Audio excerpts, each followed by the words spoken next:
These are Tuareg warriors, the blue men of the Sahara. Their nomadic lifestyle led to their name, which translates as abandoned by God.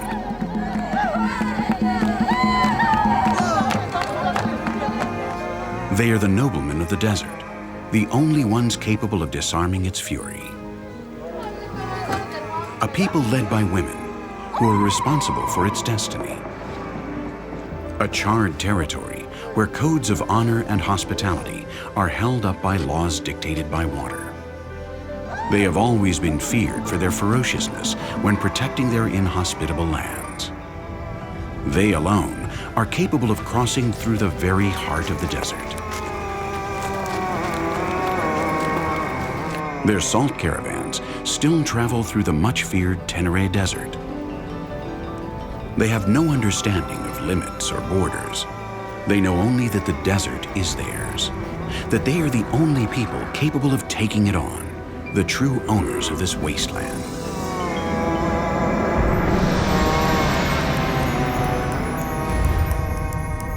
The Sahara Desert in northern Africa is expanding tirelessly due to climate change. It's the world's largest desert, with over 9 million square kilometers. Its borders could encompass the entire United States. These unwelcoming lands and their fierce climate were dominated by the Tuareg until the mid-20th century, although in many ways they are still the masters of these dunes. Only they dare to venture into the desert's wildest, most remote regions.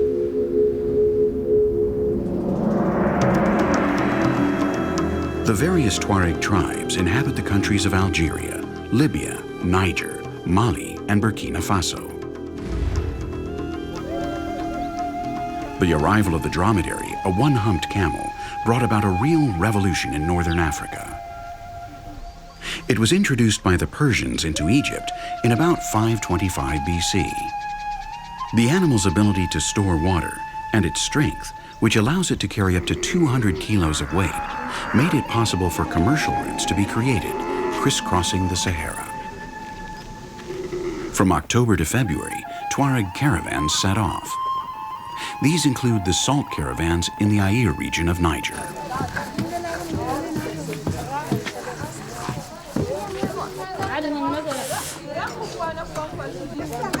For days now, the women have been making bula, a paste made with dates, goat cheese, millet, and cornmeal. This is the only food that will be eaten on the caravan until it reaches the salt mines of Fachi on the oasis of Bilma. During the heat of the day, members of the caravan dissolve the paste in water to make an invigorating energy drink. They also drink tea and eat salt, which keeps them from becoming dehydrated. Tuareg women do not cover their faces with the traditional Muslim veil. It is actually the men who hide their features with their turbans.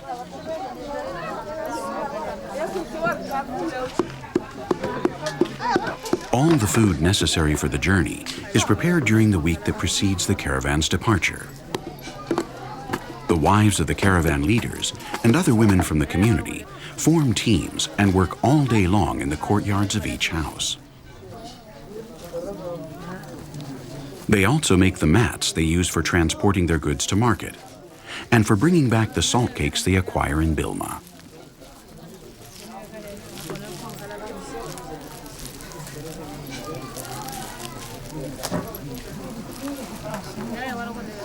The men are in charge of braiding dried esparto grass for tying on the goods and for harnessing the camels. Each animal requires at least 12 straps.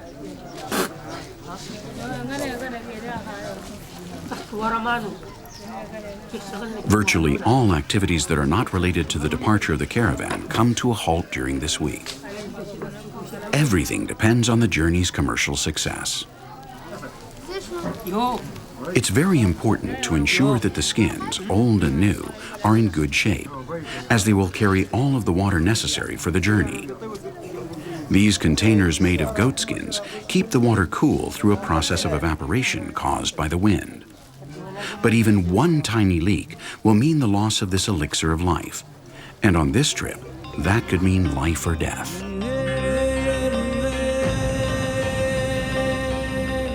The mountain massif of Aïr is in central northern Niger, about 160 kilometers north of the city of Agadez. A mountain range standing about 2,000 meters high, it's a sort of island surrounded by the sands of the Tenere Desert. These mountains are home to the Kel Owe, who are considered to be the finest caravanners. They have crossbred extensively with the black Bella people who were once their slaves. The result is that their skin is darker than other Tuareg. They also speak a different language called Takaloe.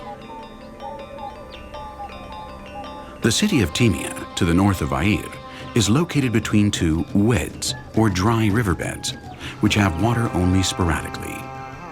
Years can go by, in fact, with no water at all. This is the departure point for the caravans of Aïr. From here, they will descend to Agadez, where they will enter the Tenere Desert.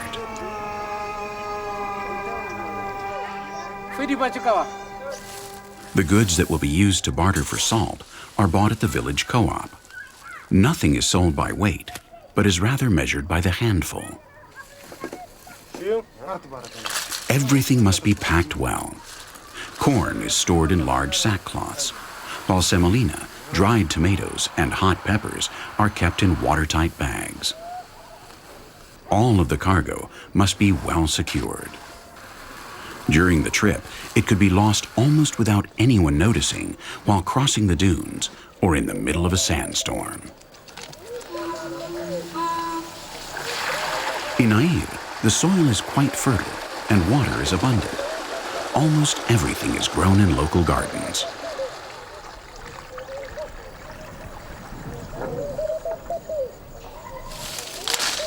Fruit, especially grapefruit and lemons, is highly valued in Bilma, where there is almost nothing. Their value when bartering is extremely high.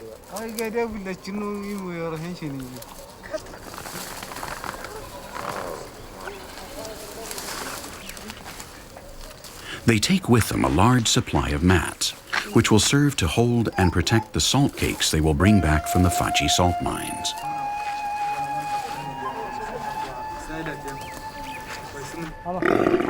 The day before the caravan sets off, a festival is held called a Tende, which attracts people from all over the region. The chiefs of each clan dress up in their finest clothes. The women dye their turbans indigo, the dark blue color with a copper-colored sheen that characterizes the Tuareg. This is the root of their nickname, Blue Men. Little by little, the veil that covers the face ends up staining their cheeks, arms, and hands.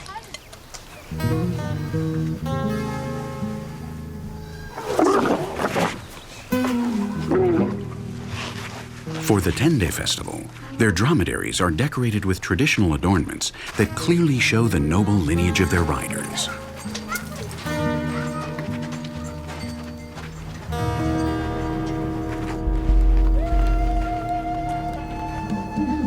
Tuareg clan chiefs preside over the festivities. They show off their military insignia and their gri. These amulets of leather or silver are small boxes containing prayers from the Quran. They await the arrival of the riders mounted on their soft-haired Mahari dromedaries. The women call out the sakrit, a traditional cry which is made by flapping the tongue. The call expresses a desire for good luck for those who are about to depart.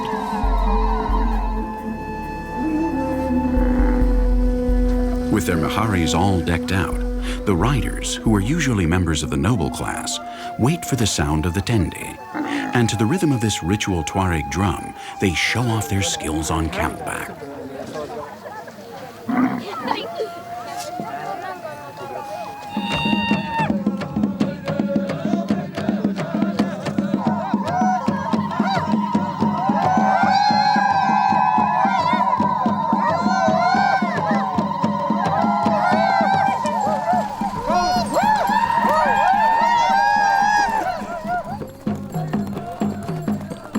Between races, they gather around the musicians, who play epic songs, singing the praises of the valiant deeds of brave Tuareg warriors.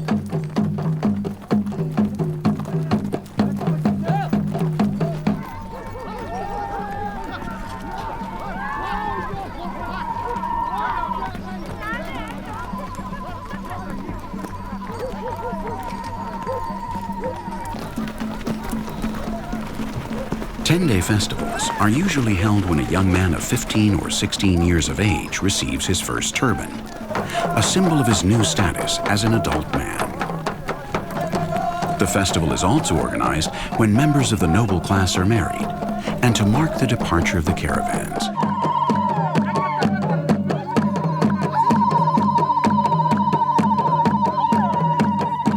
The most decisive moment of the festival comes when the clan chiefs dance to the sound of the Tende drum, flourishing their various banners.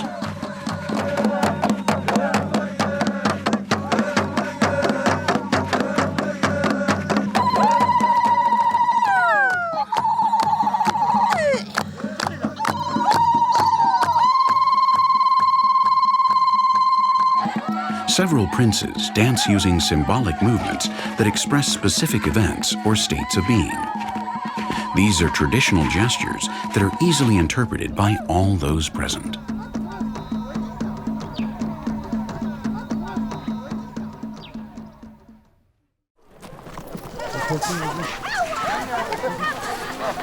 The next morning, they pack up the dromedaries, led by the Madugu, the leader of the caravan.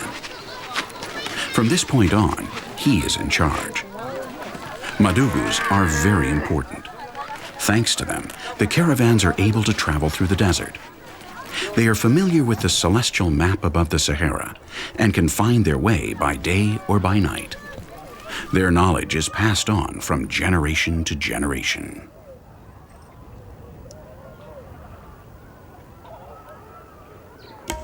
The moment has come to leave Timia. Some 1,000 kilometers lie between the caravan and the salt mines of Fachi, a month-long journey.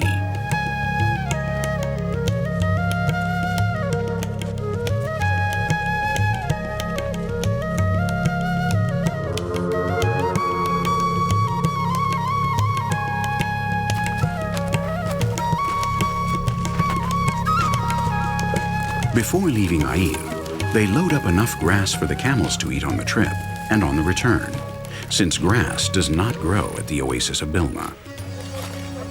Some camels will carry only their own food and nothing else.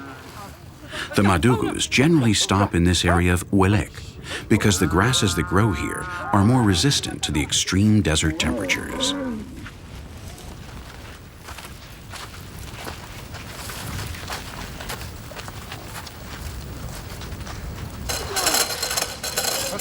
At Aïr's furthest outlying well, they fill their skins with water. Not a single well can be found on the road to Bilma.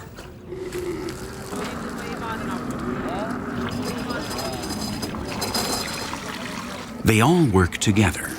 It is of utmost importance that the skins are filled to the correct capacity. Later, they must be closed and sealed with resin so that not even a drop of water is lost. The dromedaries carrying water carry nothing else. Using this method, it's easy to see exactly how much water there is. From the time the journey begins, it must be rationed. Strict control of their water supply will affect the outcome of the trip and could save their very lives.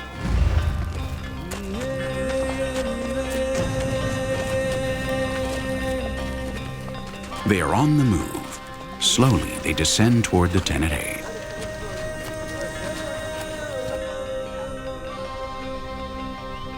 The first days are the hardest, until they find their rhythm. Their minds are filled with visions of other trips. They know what lies before them. Oceans of sand, storms, the frigid night air, the exhaustion. These men are tough and strong, heirs of the indomitable and rebellious Tuareg warrior caste that dominated the Sahara for hundreds of years.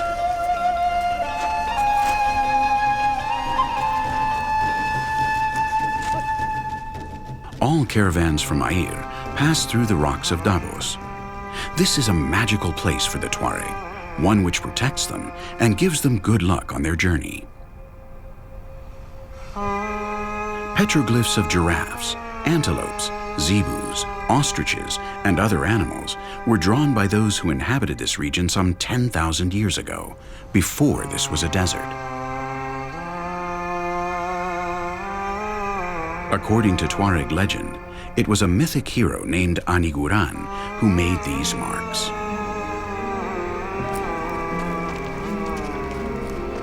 They are now in the desert, a territory only they have dominated throughout history. No one in their right mind dared enter here without their consent, or without a Kelewe Madugu guide from the region of Air. In the year 1321, the famous Arab traveler and chronicler Ibn Battuta was already writing about the Tuareg in this mountainous region, and about their large tents made of skins. Ibn Battuta described a meeting with them in this way: "We come upon a tribe without whose protection the caravan will not be safe on its travels. They are nomads, and their tents look like those of pilgrims. Their women enjoy a higher level of dignity than their men." It's quite possible that the tents used by the modern Tuareg have not changed much since the time of this Arab traveler. Like all nomadic shelters, they are quite simple. They don't need to resist freezing temperatures or rain or ice, but they must stand up to the wind, the sand, and the sun's relentless rays. Each tent is built using a framework of thick acacia branches. The cover is made with goat and camel hides that have been sewn together. Depending on the size, between 30 and 200 hides are used. Furnishings are austere, which is the norm among nomadic tribes. A portable bed measuring about 2 by 1.5 meters is constructed using 4 rods of wood or metal that form a base. These support 2 poles that in turn hold up 6 to 8 bars, which create a sort of box spring. The tents are arranged by family unit. All of the women help each other to put them up. On top of the poles, several mats serve as a mattress. The tent and all of its domestic utensils are provided by the wife in her dowry. Should a divorce occur, she will keep everything. Next to the bed, she sets up the pantry, a gourd kept up high where it cannot be reached by rodents. The Massif of Air is about as large as the country of Switzerland. Its mountains were created by ancient volcanoes. In its valleys are the camps of the nomadic Kelewe Tuareg. Their huts are not made of goatskins, but rather of mats. They're not portable. When they move, they simply abandon their shelters and build again in a new site. Sometimes, since the migratory routes they follow almost never vary, they make use of the structures they abandoned the year before, making their homes here once more. The tents are made using a series of wooden arches. Oval-shaped mats are then tied to the arcs. The women are in charge of braiding the mats. First, they create strips, which are then joined together to make cloth. Quite a lot of their time is spent on personal care. The wife of a Targi, the singular form of Tuareg, has the obligation of keeping herself pretty for her husband. She must style her hair and dress up every day with silver jewelry. The Tuareg have always been known for having the sweetest, most beautiful women in all of Western Africa.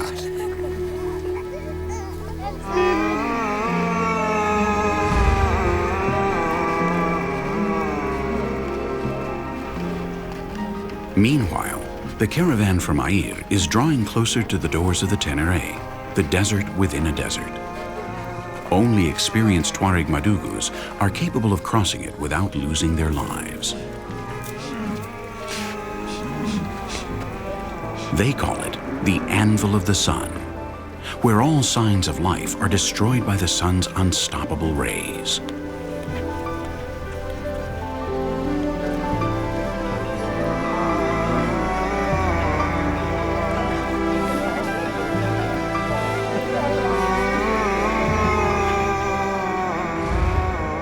At the end of the 18th century, Western travelers began to explore the Sahara. Many of them were young men from wealthy families, and most of them died in clashes with the ferocious Tuareg. In 1788, upon the foundation in London of the Association for Promoting the Discovery of the Interior Parts of Africa, the number of expeditions multiplied. The Tuareg charged a tax for allowing them to pass. Those who refused to pay were robbed and killed.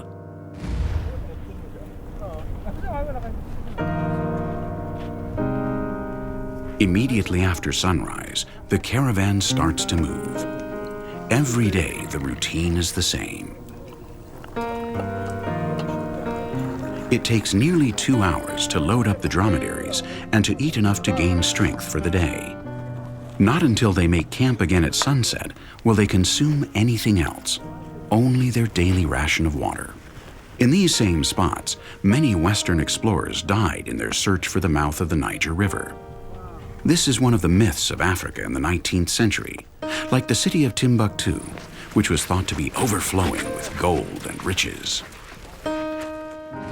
Timbuktu was dominated for many years by the Tuareg, who did not allow any foreigners to enter. Several Westerners had the goal of being the first to set foot in that legendary city of gold. It was Alexander Lang who would do so on August 13, 1826. 6 months later, he was murdered, as was his fellow explorer Hugh Clapperton. The first Frenchman to arrive was René Cailly, who later brought down the myth of Timbuktu, writing that he had found a dying city with tumble-down houses lacking all signs of wealth.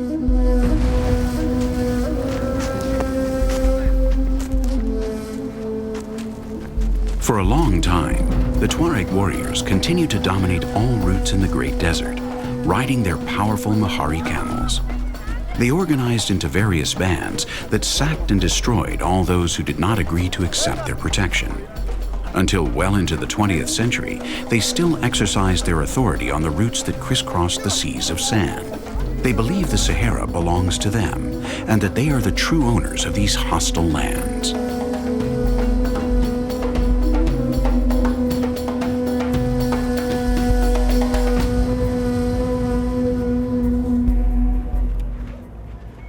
Sultan Hansata, one of the leaders of the Tuareg rebellion in Air, has called a meeting of his subjects.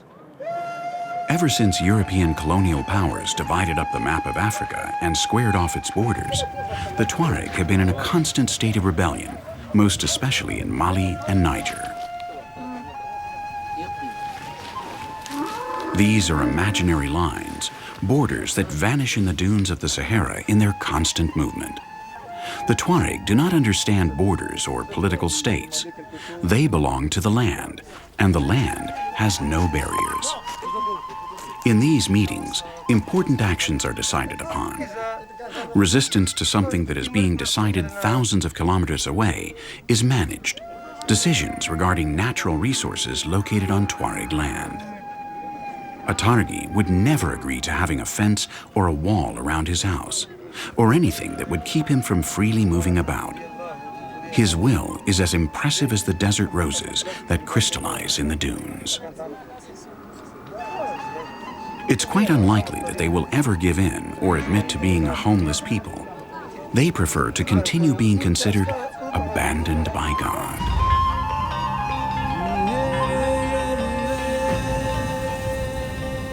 The caravan has already entered the Tenere Desert, the kingdom of sun, wind, and sand, where humans are tiny specks who must suppress their pride in the face of nature's vastness.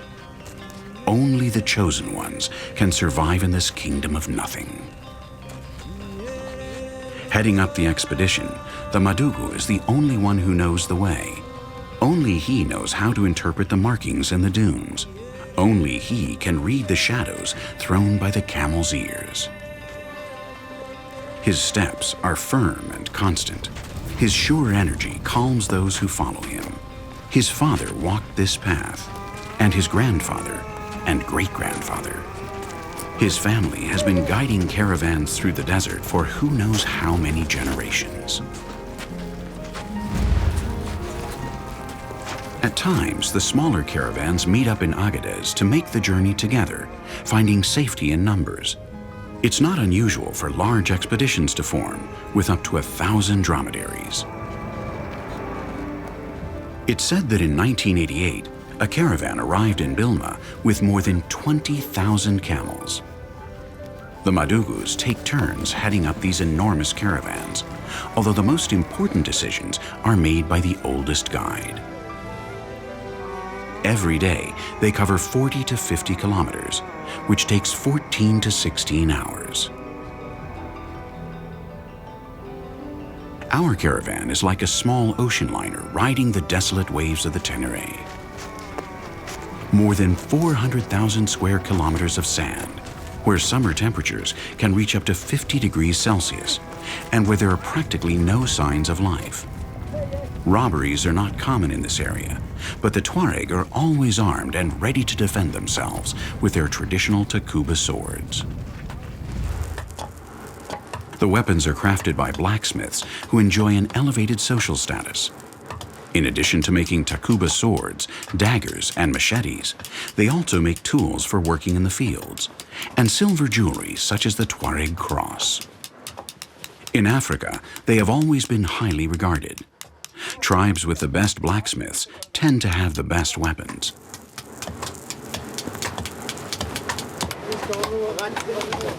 The bellows is the blacksmith's main tool. With its 2 goatskin bags, he's able to stoke the coals and achieve the ideal temperature for melting the various metals he works with. He is well aware of the energy that comes from burning different types of wood, and he knows how to handle each piece he works with.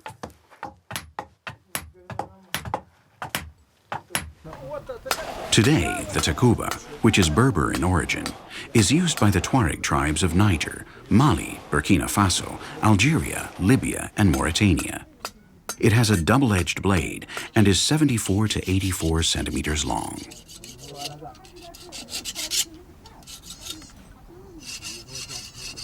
The hilt has a simple crossguard, which makes it similar to medieval Christian swords. In fact, some think the Takuba is actually of Spanish origin and was taken to Africa by the Almoravids in the 11th century.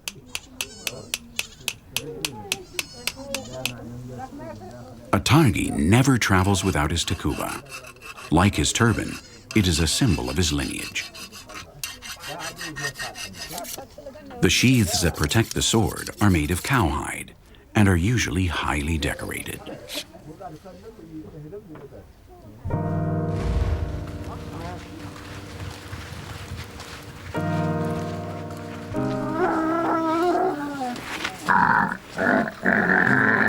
It is the witching hour. When the sun sets, life begins. During the day, almost no one speaks. Everyone is concentrated on the journey, on keeping the animals moving. The caravan must always remain in motion. If an animal were to lie down, it would be very difficult to rouse it before nightfall, causing them to lose an entire day. Before the darkness of night engulfs them, they set up camp just as they do every day.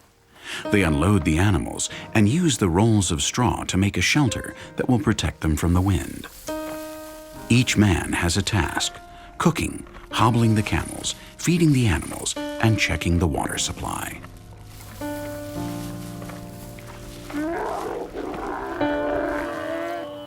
They milk the camels.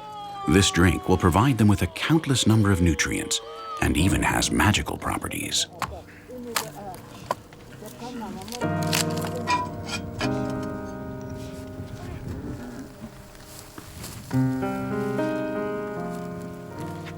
Around the campfire, they tell stories of other caravans before their time. Ones that were lost in the midst of a sandstorm, ones that were buried in quicksand, and others that were comprised of more than 50,000 dromedaries. On the first few days of the journey, in addition to the bula porridge, they eat the lamb meat they have brought before it goes bad. The rest of the way, they will eat only bula, goat cheese, and sugary green tea.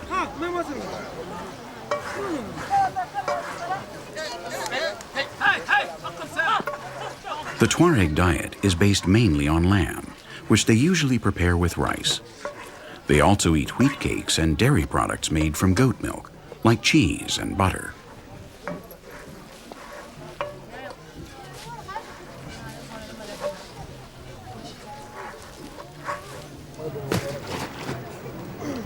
In more permanent settlements, the women make these products using a goat skin.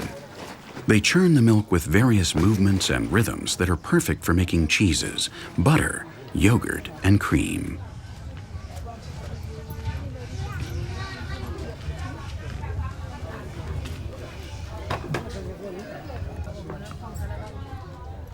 In this extreme climate, dairy products must be consumed immediately. They cannot be kept for long without spoiling.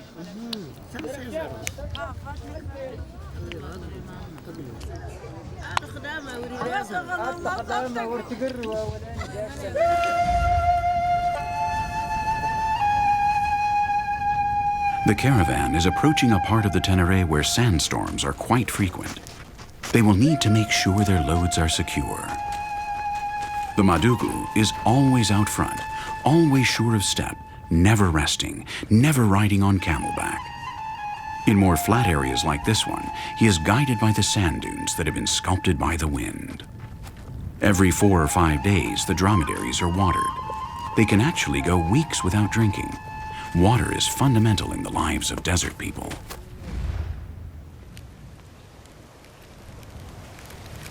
For this reason, like blacksmiths, well diggers also enjoy a high social status. Their job is quite dangerous. The narrow holes they dig can get up to 30 or 40 meters deep, and even the slightest defect can cause them to cave in. Every year there are deaths among the well digging caste who are buried alive. Using rudimentary tools, they dig out the bottom of the well, which is no more than 1 meter in diameter.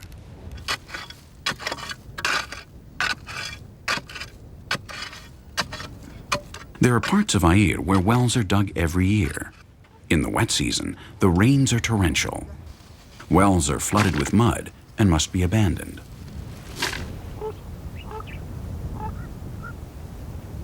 They use the camels to find good digging sites. These animals are able to sniff out water from several kilometers away.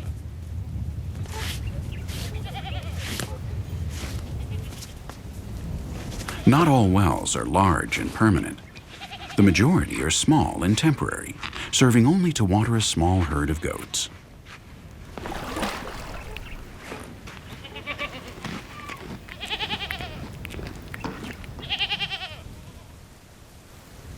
In Air, there are good pastures.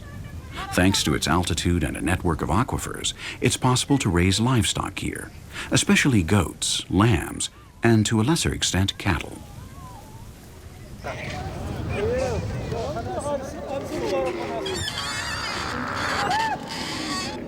Each clan has its own wells and charges a tax for shepherds from other tribes like the Pels, who live in the same region. But traditional Tuareg law prohibits them from charging another human. And what's more, denying water to a thirsty man has always been punishable by death.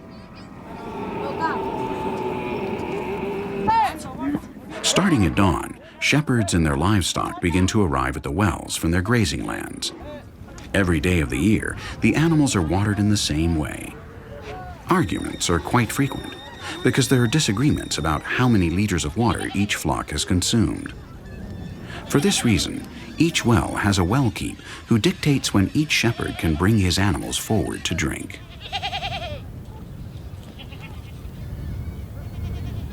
First, the dromedaries drink, as they are considered the noblest animals. Then come the cows, and finally sheep and goats. Donkeys help to raise water from the well in containers of rubber or hide that can hold up to 50 liters each.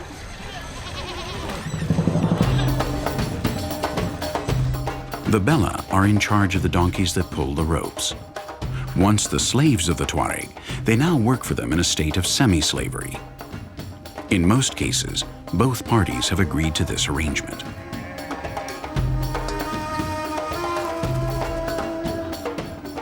These slaves are the descendants of different black African tribes and have taken on the customs of their masters. Many are considered real Tuaregs. The Tuareg people dominate other ethnic groups that inhabit the same regions they do, like the Pel, who make their living with large herds of oxen, most of which are property of the Tuareg.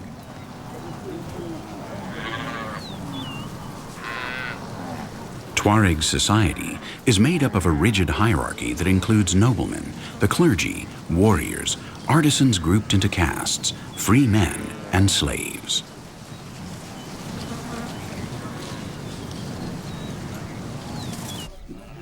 They have a commercial relationship with other groups like the Hausa and the Yerma, with whom they trade salt for surplus grain.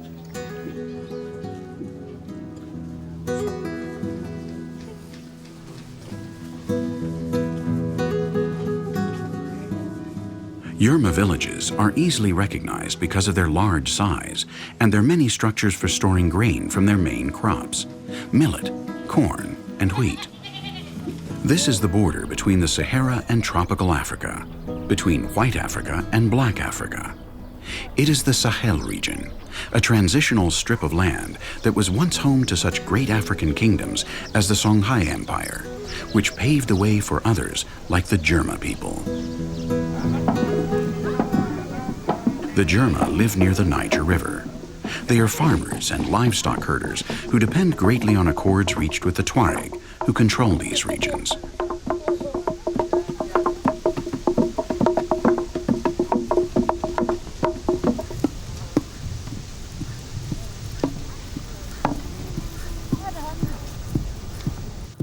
The mythical Niger River was the site of many expeditions in the late 19th century, most notably those headed up by Scotsman Mungo Park as he searched for the river's mouth.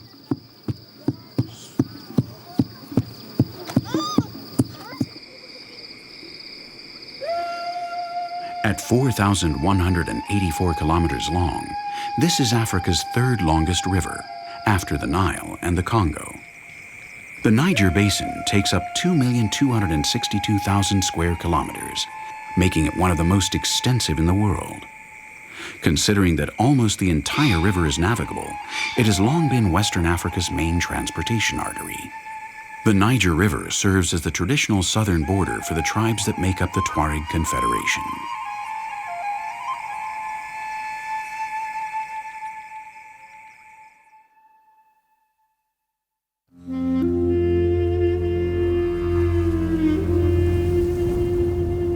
Fierce gale-force winds from the desert can lead to sandstorms.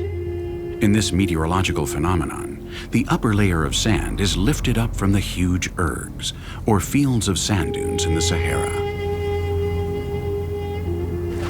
But the caravans do not stop, not even when their visibility is reduced to just a few meters ahead of the Madugu. Each grain of sand hits like a punch on the men's faces, which are covered protectively with their turbans. This is yet another challenge from nature, which tests the courage and tenacity of these blue men of the desert. The dust kicked up in these storms can travel thousands of kilometers. Saharan sandstorms can influence the development of seedlings growing west of the Atlantic Ocean.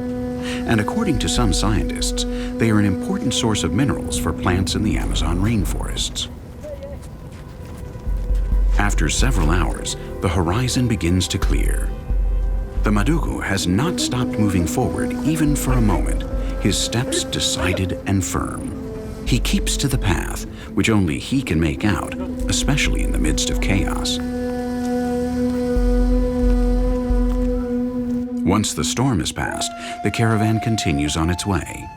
It's time to give thanks to Allah for his protection.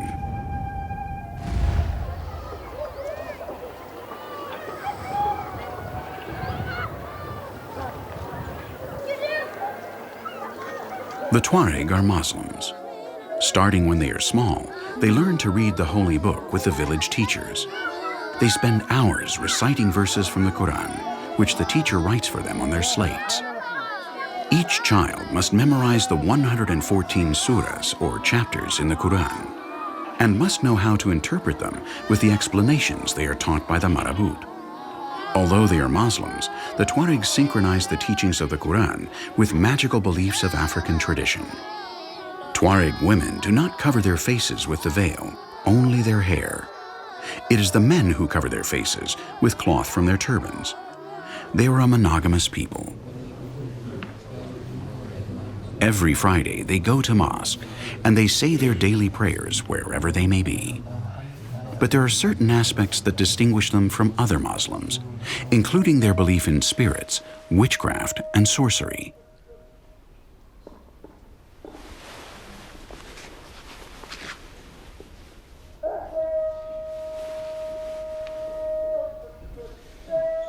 Built in the Sahelian style in 1515, the Mosque at Agadez is a Muslim religious architectural gem. It is also one of the most venerated spots in the region.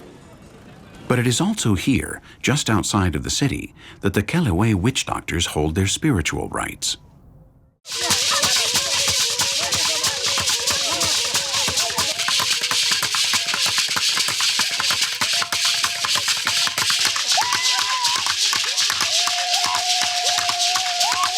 Percussive music, dances, and rhythm come together to create an atmosphere that is favorable for possessions, visionary trances, and states of ecstasy.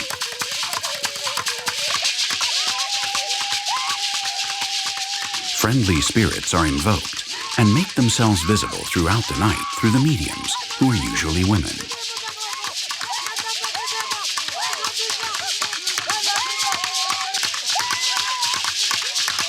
They share medicinal cures, hand out punishments and assignments, and exercise all participants. They hold a cleansing for all those who feel they have been affected by a spell. This is the face of pre-Islamic Africa, which is so deeply rooted in these villages.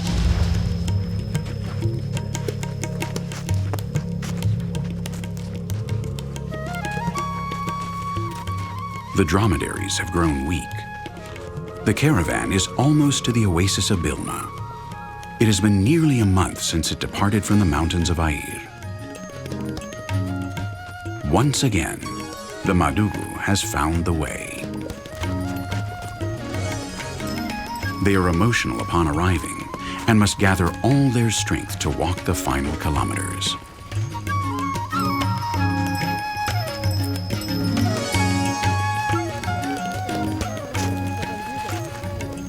They can just make out the palm trees in the oasis of Bilma, where the mosque's imam has come out to greet them. The trials of the journey are visible on their faces, but their serene gazes are already contemplating an end to the suffering. Once again, they see the green color of life, the green of the palm trees, and the sinuous sound of the water. They will be here for a week while they do business, and while the animals recover before the return trip.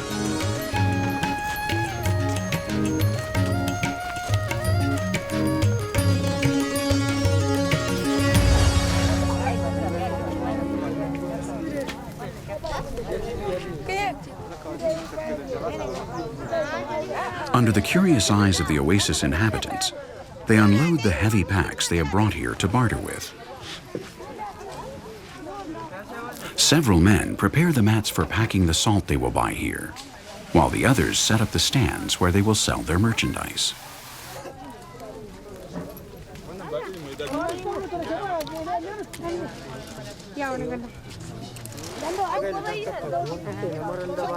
Soon the transactions begin, always measuring by fistful.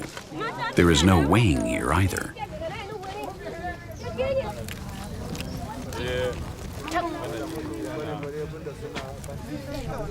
The salt cakes brought here by the locals are packed up carefully in mats and straw.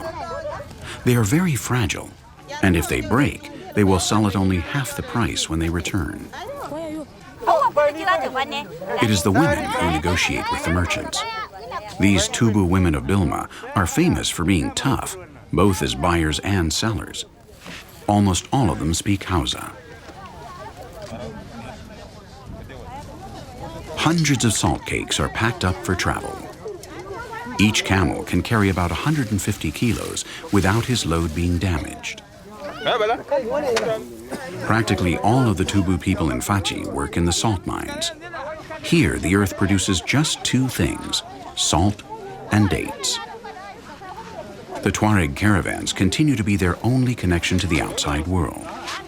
It is for this reason that the arrival of the caravan is such an important event for them.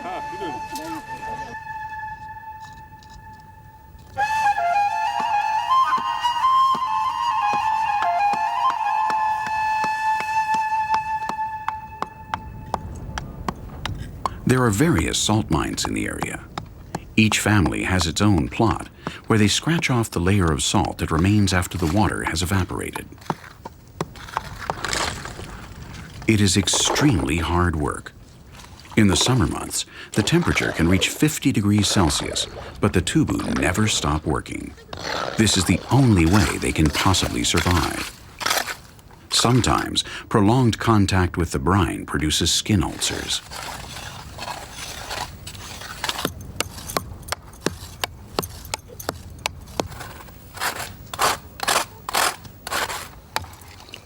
The sheets of salt are ground up, mixed with moist soil, and shaped into cakes. These will be used for livestock.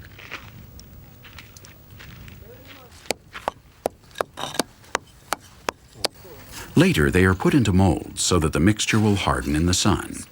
Established measurements are followed for the cakes that will be sold.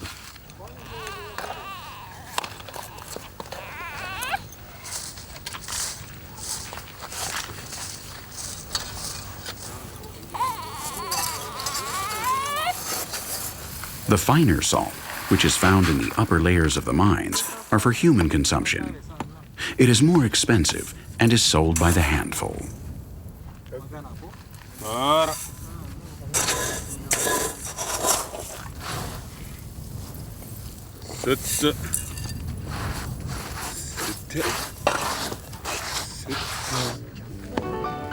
Once the commercial transactions are complete, the men begin to put everything in order for their return.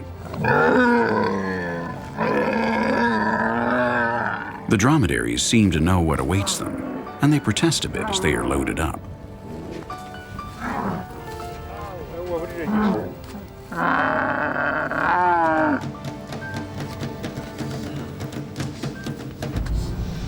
Once again, they face the demanding journey through the Tenere. But now they know this is the last time until next year, so their spirits are much higher.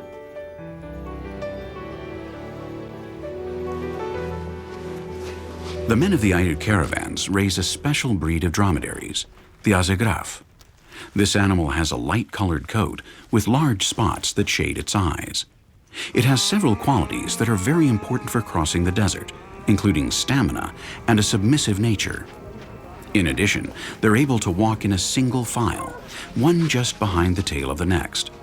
This is fundamental as it keeps them from getting lost and maintains the journey's rhythm. When the Saharan colonies became independent from France, the new states were faced with the demands of different Tuareg groups regarding autonomy and the return of territory.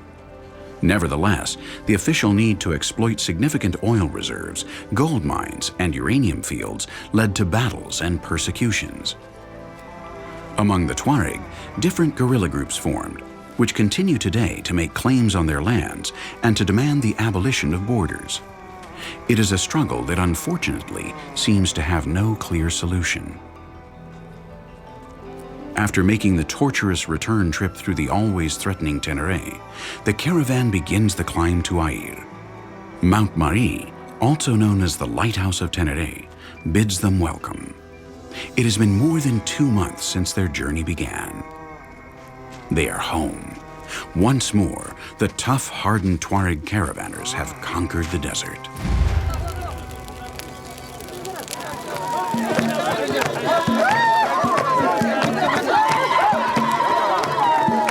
In the small town of Timia, the Tende festival is taking place again.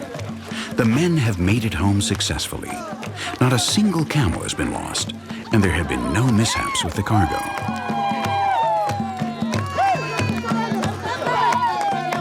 The women sing for their husbands, who dance around the fire.